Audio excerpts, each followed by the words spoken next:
Hoy les cuento sobre el poder punitivo y el sistema penal, parte 3. Por lo anterior, no es difícil que buena parte de los portadores de estereotipos realmente cometan delitos que, como pertenece a su pertenencia de clase, grado de instrucción y de entretenimiento, son obras toscas de la delincuencia fáciles de descubrir: arrebatos, robos con infracción, asaltos a mano armada, estafas rudimentarias, ventas minoristas de tóxicos prohibidos. Son los clientes habituales de las prisiones en el imaginario colectivo. Estas están llenas de homicidas y de violadores, pero en la realidad son minorías. Y las prisiones están repletas en un 90% de ladrones fracasados y de vendedores minoristas de tóxicos prohibidos. No más del 10% de la población penal están integrados por quienes protagonizan comportamientos grotescos.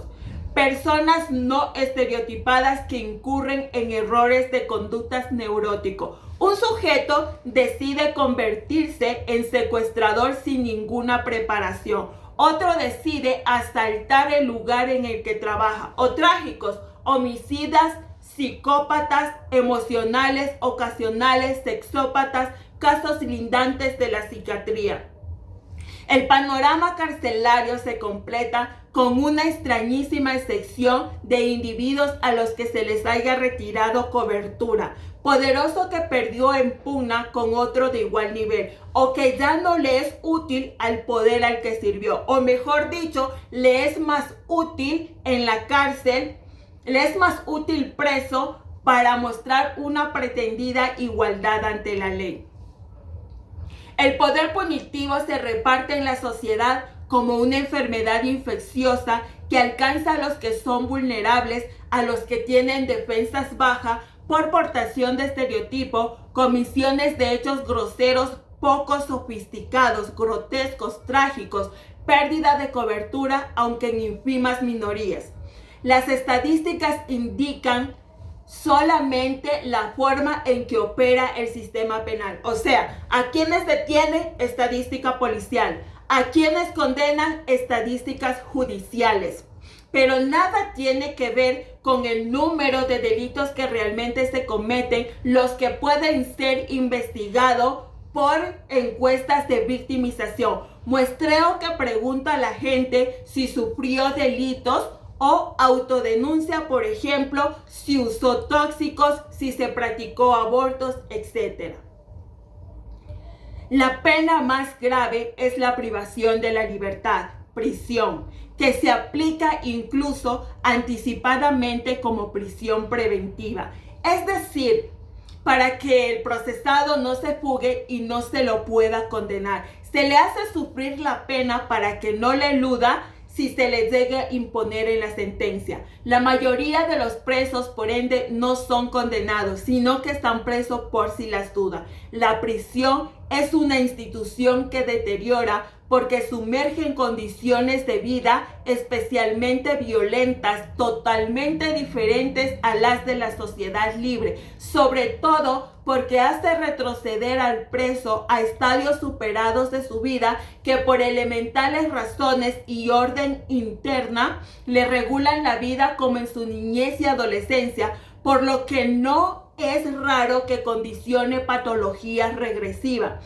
Además, asignan roles negativos, posiciones de liderato internas. Se le exige asumir su papel y comportarse conforme a él durante años, no solo por el personal, sino también por el resto de los presos. Estas son características negativas no coyunturales de las prisiones que pueden ser superpobladas y limpias, sino estructurales de las instituciones, que por más que se quiera, no se las puede eliminar y producen estos efectos que en conjunto y técnicamente se llaman prisionización. En definitiva, la selección criminalizante no la realizan los jueces ni las agencias jurídicas, a quienes las agencias ejecutivas traen a las personas seleccionadas ya cuando han iniciado el proceso de la criminalización desde el punto de vista de la realidad, detención de la persona, conducción, secuestros de cosas. Las agencias jurídicas reciben el producto seleccionado por la policía y lo único que pueden hacer es decidir si la criminalización sigue adelante o se interrumpe. En el primer caso, la cantidad de poder punitivo que puede ser ejercido sobre la persona. Esto indica claramente que el poder punitivo no es ejercido por las agencias jurídicas del sistema penal, sino por las policiales y las jurídicas. Lo único que pueden hacer en la práctica y hasta cierto punto es condenarlo.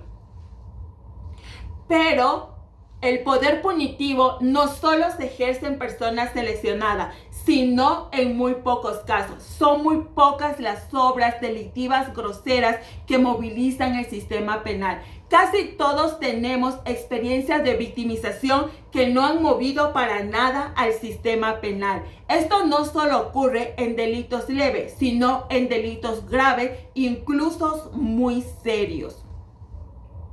Los homicidios que más se aclaran y que son frecuentes son los intrafamiliares y entre conocidos. Los homicidios entre desconocidos registran un bajo índice de esclarecimiento. Los abortos son prácticamente impunes.